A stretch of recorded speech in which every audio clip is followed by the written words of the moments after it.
Hi, my name is Tahila, and I'm going to read a book today, and it's called Pins and Needles by Stephen Krensky, and it's illustrated by Christina Litton.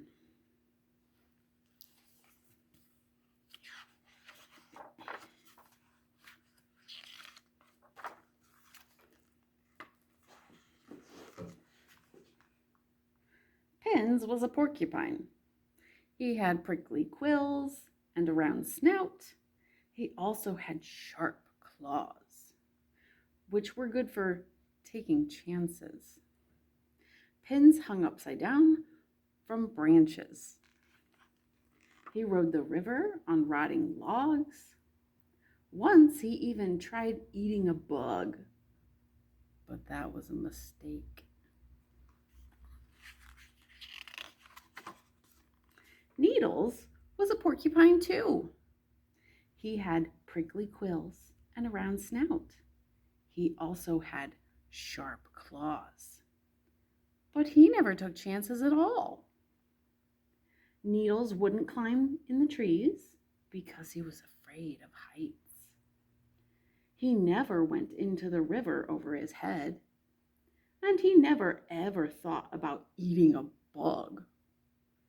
Needles liked plants and was happy with that. Pins tried to make friends by playing games with the other animals, but nobody wanted to get too close.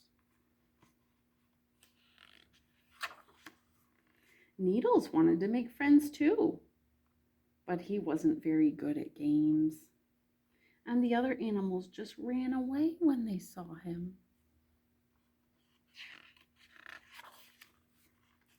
One day, Pins was eating the bark on the side of a tree. When he stopped eating, he still heard chewing. Pins looked around to the other side of the tree. There was Needles. He was chewing too. Needles looked at Pins. Pins looked at Needles. Neither of them ran away. Pins had never met anyone who looked like him. He was very excited. Just think of all the things we can do together, he said. We can explore dark caves. We can float down rivers. That sounds like trouble, Needles said nervously. It will be fun, said Pins.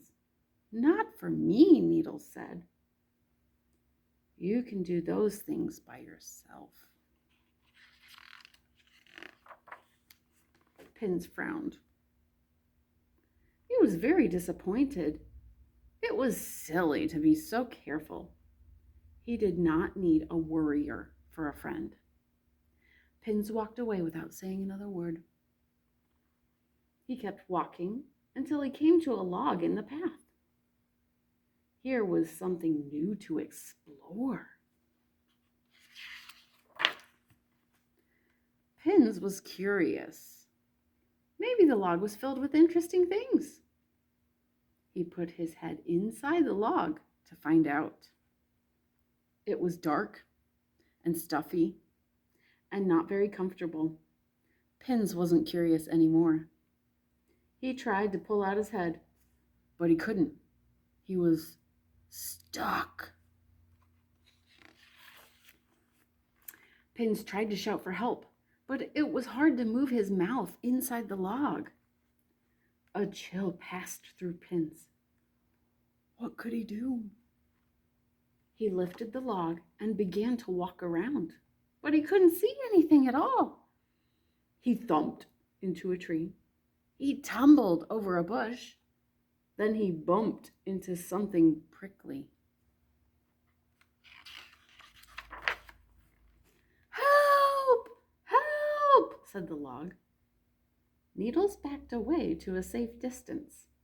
Then he saw prickly quills sticking out. Is someone in there? He said. The log nodded. Are you stuck? The log nodded again. Needles took a closer look. You are at one end of the log, he told Pins, and there are bees at the other end. Bees have sharp stingers, very sharp stingers. I don't like bees, and they don't like me. The log didn't know what to say, and neither did Needles. But he knew he had to do something to help. Needles took a deep breath. Then he grabbed the end of the log and pulled. It moved a little. The bees moved too. Needles pulled again, and the log popped off. Pins was free. Run! Shouted Pins, now that he could move his mouth again. But Needles could not run as fast as Pins. Ouch! Said Needles. Ouch! Ouch! Pins and Needles finally stopped by the river. Pins took a long drink. He told Needles to roll in the mud. That would make the stings feel better. That was a close call, said Pins. Very close, said Needles. You were very brave, said Pins. Thank you, said Needles. Pins paused. Are you brave enough to be my friend? He asked. I would like a brave friend like you. Needles smiled. I would like that too. I'm Pins, Pins told Needles.